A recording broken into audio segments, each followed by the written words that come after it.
Are you ready? Yakunze kumvikana akora ibiganiro bitandukanye ku maradiyo yigenga ariko akundwa by'akarusho mu kiswe Morning Breakfast yakoranye igihe kitari gito n'uwitwa Arthur Nkusi ndetse nyuma agenda agikora n'abandi batandukanye barimo Gentil Gideon umuhanzi Andy w'umuntu n'umunyarwenya Rusine. Uwo munsi nikorana nashyizemo indirimbo gusa abwira abantu ni noneho hagiyemo indirimbo ni nahita nyikina. Mu bitangazamakuru bitandukanye yakozeho yari umukobwa ugira ijwi rikundwa na benshi bagahora bagira amatsiko yo kumubona ndetse yewe nanone bakagira amatsiko yo kubona no gushushanya mu ntekerezo umusore umubereye. Uyu munyarwandakazi nk'uko abenshi babitekerezaga yabatunguje umukunzi w'umusore w'inkorokoro baramutangarira koko uwo ndetse yaje kwiyemeza kubana nawe bombi bagashyira urukundo rwabo habona bagahamiriza imbere y'amategeko ko babaye umwe mu muhango wabereye mu biro by'umurenge wa Remera mu karere ka Gasabo kuwa 15 Nyakanga mu 2016 aho ndetse tariki ya 16 Nyakanga n'ubundi 2016 aribwo basezeranye imbere y'Imana. Inkuru y'urukundo rwabo nubwo yakunzwe kwibazwaho cyane ni inkuru ngufi cyane Isheja Sandrine aho uyu munyarwandakazi Butera Isheja Sandrine avuga yuko bijya gutangira kugira ngo amenyane n'umugabo we Kagame Peter byatewe nuko Kagame hari umuhungu w'inshuti ye yakundaga kujyaza kureba ku Isango Star aho Sandrine yakoraga ngo byatangiye rero ari ibintu bisanzwe amufata nka musaza we biza kuvamo urukundo ndetse rurakomera birangira bashinze urugo.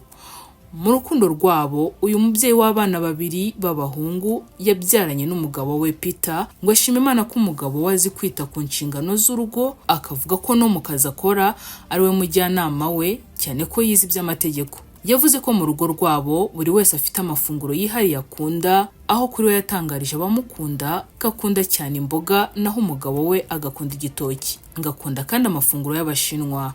Ku bijyanye n'ibindi akunda harimo koga kandi agakunda umuziki cyane azwiho ko kandi akunda amabara atandukanye muri yo hakabamo umutuku, orange n'icyatsi agakunda kandi abantu bamusetsa cyane akongera kuvuga ko akunda igihugu cye cy'u Rwanda ntakunda abanebwe cyangwa abantu bamubeshye. Ni bucura mu bana biwabo bavukana ari batatu. Yize itangazamakuru n'itumanaho asoza amashuri mu 2012 gusa yari yaratangiye gukora umwuga w'itangazamakuru mu 2007 ku ishuri yigagaho kaminuza. Karero kuri campus numva nasebye numva abantu bose babizi numva ntazanongera gusura kuri radio numva basize nta kintu navuze nashyizemo indirimbo gusa. Inzira y'itangazamakuru yatangiye kwagukira kuri radio zirimo Salus, Isango Star, kuri radio Kiss FM ari naho yakunzwe cyane mu ruhererekane rw'ibiganiro yatambutsaga mu gitondo cya kare we na Nkusi Arthur aho bakoraga inkuru z'urukundo zitandukanye bakanagira n'inama bazibasabaga binyuriye mu butumwa bugufi babandikiraga. Akunze kandi kuba umusangiza w'amagambo mu birori bikuru by'abantu byiyubashye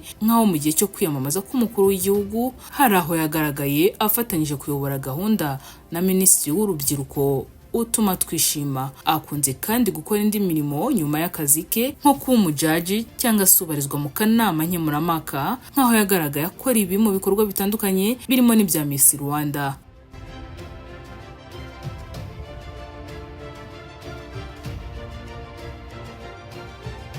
Akunze kandi kwamamariza ibigo byigenga bikora business atandukanye. Kuri ubu kandi ni umuyobozi wungirije w'ikigo cy'itangazamakuru mu Rwanda RBA. Benshi bavuga ko ari umuhanga mu kuvugira mu ruhame bitewe n'ukuntu avuga atuje yitsa kandi akamenya guhuza amagambo bitewe n'ababwira. Reka dusoreze aha iki kiganiro naho butaha. Mwakoze kubana natwe. Nge mwari kumwe ndi Benita Giraneza Uwera. Igitekerezo cyanyu n'inyunganizi byanyu nyabihejwe hano kuri BGU Space.